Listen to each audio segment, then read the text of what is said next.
Of all the places of exploration, I have to say my favorite place is the place that we get to call home. It's the place of peace and tranquility and rest for the soul and solitude when it's needed.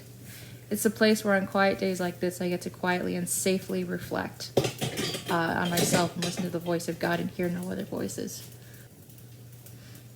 And sitting here quietly reflecting today, I think that one of my responsibilities as Xandra the Xplorer is to be real and vulnerable and not come off as if I always know everything all the time, and that my life is all put together because of the magical tools I've got in my tool belt that I do utilize every day. It just does nobody any good if I wear that kind of facade, because you all know it's not true. And if you were to believe that this is true, then I would be more so a disservice, being unrelatable to the reality that most actually live in. And I wouldn't even be reproachable. And that is not a fulfillment of my duties here. Today is a rough one. Most days I am battling to live and do things in a decent state of health as the Explorer. And yes, I take responsibility for this.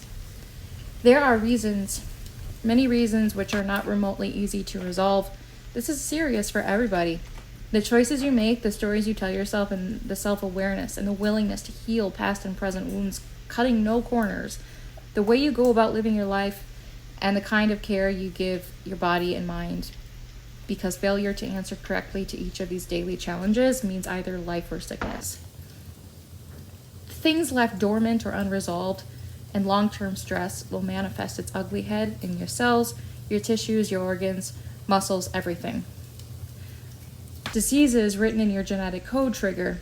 Genetic expression, epigenetics, genetic predisposition, etc., is a whole world we are not often aware of.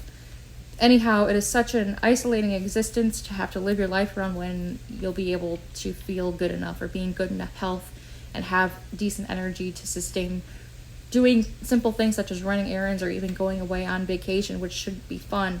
And nobody else has those worries except for you, it feels. It can create shame, and shame makes you feel quite small. I fear that I take away from my loved ones more than I am of any good benefit to them. This state of inability and less than optimal health is so dethroning that it's a bit of a mind F. And my days are so preoccupied with healing, and my mind is always fixed on and focused on pure healing and ways of accomplishing healing. All the tools in my Explorer tool belt are all to assist and highlight and promote true healing. This is why I do the routine I do every day with vitamin and nootropic supplements and sometimes ketones. I am willing to be consistent with these healing agents and do the deep inner work, for without them, I would be even worse off.